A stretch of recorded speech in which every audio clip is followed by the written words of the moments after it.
we're back with none other than Alan Aragon, fabled nutritionist, expert killer. We are sponsored right now by Grapefruits. I just want to say that.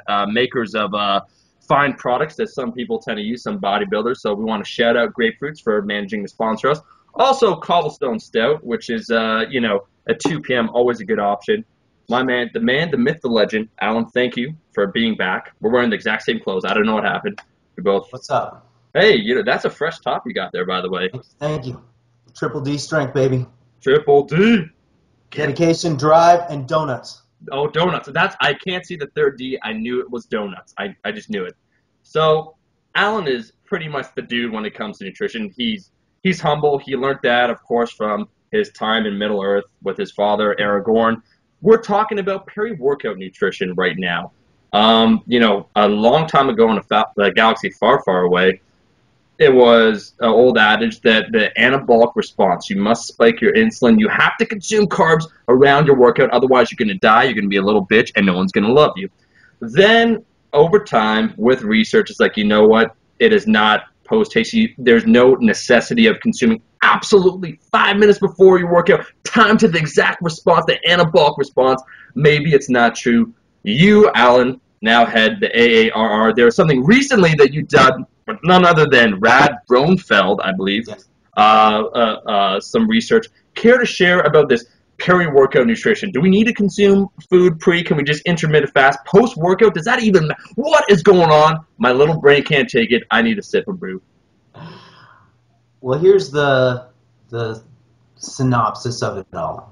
It's that short-term, or what the scientists call acute research, showed the benefits of timing carbohydrate near the end of the workout versus delaying it. And this showed benefits on the speed of restocking your glycogen stores, with glycogen being the body's stored form of carbohydrate. And then you ask yourself, well, what's that important for? And then the answer is for multi-event per day endurance athletes who deplete glycogen. Okay. And depleting glycogen will not happen with 6 sets of curls in the squat rack. I do 24, so increase it a little bit. You better hit that waxy maze then. You got to get the fast surge of time, man. You know what I'm saying? I'm on the clock. Okay, so I'm an endurance athlete because I do 24 sets. Please go on. So this acute or short-term research showed benefit. And then they tested the same thing with protein and or amino acids around the workout, and they showed increased muscle protein synthesis compared to either a non-protein placebo or just delaying the protein intake after the workout. But then again, the limitations of this research primarily are that you are testing overnight fasted subjects, right, and you are looking at the short term. So I'd say from 2009-ish on was sort of the watershed period for the whole nutrient timing paradigm, where people were, up till that point, they were just slamming down the waxy maize, or the dextrose in the whey post-workout. And a series of studies subsequently showed that over the long term, that timing stuff is a lot less important than the short-term research led it on to be. Right. And so what happened was Dr. Brad Schoenfeld and myself, we saw the need to really kind of organize that information in a review paper, right? Which is really cool. Everybody should check it out. It's called Nutrient Timing Revisited. Right. Was it now approximately almost a year ago now, Alan? Yep.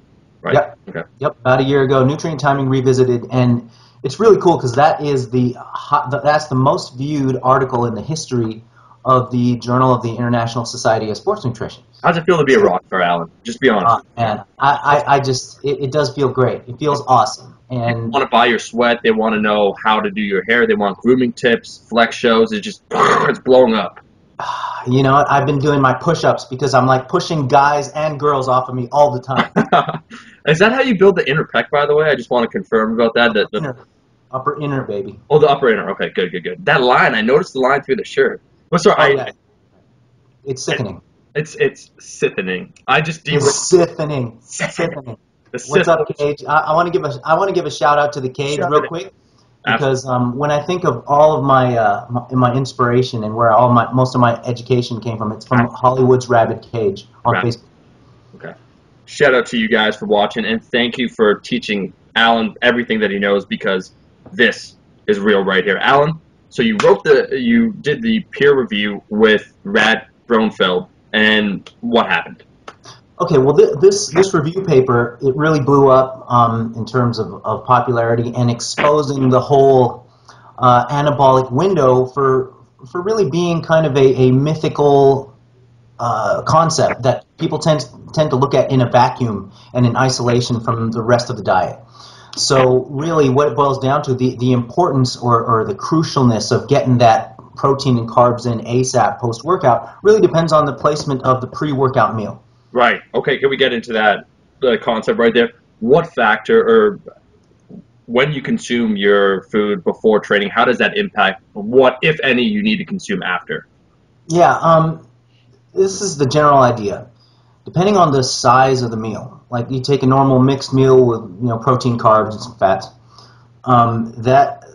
your blood levels of the important nutrients are going to peak at about an hour to 2 hours after you consume that meal. Right. Okay? So if you consume that meal immediately pre-workout, your blood levels of amino acids, glucose and insulin are going to peak.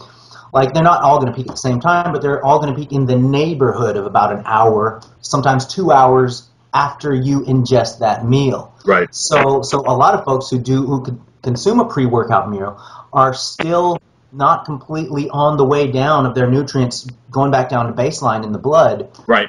They're finished with the workout. They've still got elevated levels of nutrients, and so the need to elbow somebody in the temple and get over to your locker and slam that baby down is just all day. No, it's nonsensical. Now, what about, okay, so there are still it's nonsensical. Nonsensical on the daily. Well, let me ask you this. Louis, on the daily. On a daily, baby, please. On a daily basis. Hey, Alan, so let me ask you this. Some people do intermittent fasting where they don't eat anything prior to training. Is that a horrendous idea? Does it not really matter? What's going on with that then? When you said because some people consume food prior to exercise, that it's not important to immediately consume something after. What about those that do not eat anything? They're fasting 18 hours. Right. The dudes who are fasting and then end up training on a completely, I'm talking dead fasted, Yeah. post-absorptive state. I'm hoping that their primary goal isn't to gain muscle, because they're not doing everything that hypothetically possible to maximize their training performance. Right. And when you can maximize your training performance, you're going to indirectly optimize your rate of gains with a Z. Okay, gains with the Yes. Z. So yes, because some people are thinking they're on a train to Gainesville. No, right? but they're not all the way but there. They're rolling on like 4 cylinders to it. Not all. They're not firing at all cylinders. I completely get you. Well, I want to talk about later on one of your favorite topics, paleo. I understand you're a huge advocate of that. You own a local co-op, as it was, locally sourced, organic only, which we will touch upon. But to close out this PERI-WORKOUT, it seems like, in summary, you have to just not be a little bitch. That it is a solid recommendation to eat something prior to training, and then you don't have to be anal about when you consume it after, as long as within a reasonable time frame you have some sort of food. Is that? Yeah, and I would say, adding to that, there are some folks who, for some ungodly reason, they wake up at 5 in the morning, 4 in the morning. Who does that? And they just throw on their, I don't know who does that, man. Seriously, but they fly straight to the gym, and they don't have time to have a pre-workout meal or any sort of thing like that. And for another ungodly reason, you put that together with a long-ass marathon-type workout. Yeah. Like something that's approaching or exceeding 2 hours. In that scenario, what would actually help is if you were to do some intra. Okay. Ooh, the big I word. We're busting it out right here. So my shaker bottle could get some love. Is that what you're saying right there? Yeah. If I wake up hypothetically at 5 a.m., it won't happen. This is all theoretical. It is, a lot of it's theoretical, and let's say, for example, somebody does wake up in the morning, has no pre-workout, and does their marathon workout and whatnot. If they neglected post-workout nutrition in that particular scenario, then they could be compromising their gains. Okay. So for you, an individual such as yourself that trains, that has that chiseled jaw, that has the inner pec, striations that make people just lose their fucking minds, quite frankly. What do you do, Alan, then, for yourself? Like, is there the Alan Aragon protocol? I know you had a sticky that was on bodybuilding.com that you wrote up, but what then do you do or recommend as a safe guideline? Okay. Lose all your gains. This is pretty easy, man. If you were to take, like, a lot of people don't know what their lean body mass is. Right. So what I use as a kind of a proxy for lean body mass is your target body weight. Okay. And that ends up being, as a male, your lean body mass plus an extra 10-15%. Right. For the body fat mass. But in any case, what I tend to do is, if you know your lean body mass, then just have a quarter of that, your pounds of lean body mass, not kilograms. Yeah. Just take a quarter of your pounds of lean body mass in protein grams. That's your protein grams at the pre and post workout point.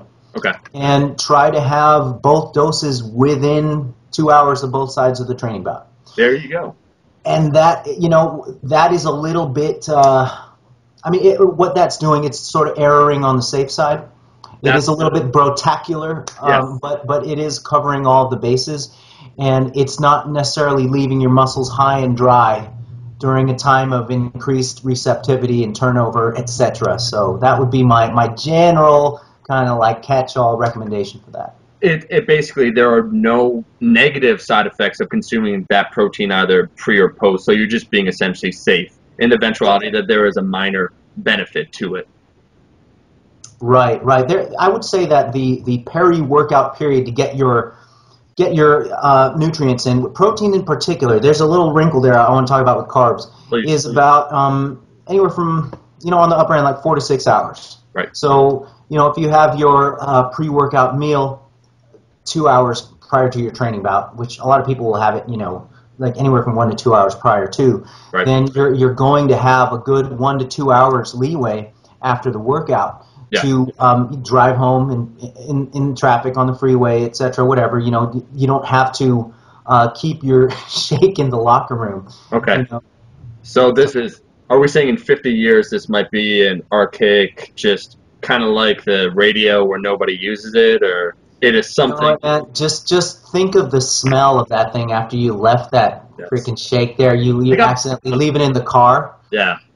Think of the smell of it, man. And I heard about 30 years ago, prior to like them having flavor agents or whatnot, or even 20 years ago, that just in general, proton powder tasted kind of like just supplements in general. So it'd be kind of a rite of passage where you're taking your hardcore shake, your gains in a bottle, and then you drink it afterwards, and you're like, but you're thinking in your head, I'm gonna get swole, right? Yes. If it tastes bad, you're gonna gain. Then you're gonna get. If it tastes good, what did somebody say? Spit it out. Spit it out.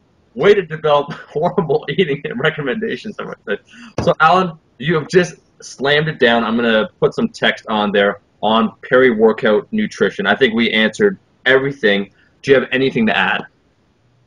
I would say if you're an endurance wiener, the guidelines for the guidelines for intra-workout would be anywhere from, well, you can say 8 to 15. I'd say like 10 to 20 grams of protein per hour, and anywhere from 30 to 60 grams of carbs per hour of training. Right. And the protein will inhibit muscle protein breakdown. The carbs will drive performance. Right.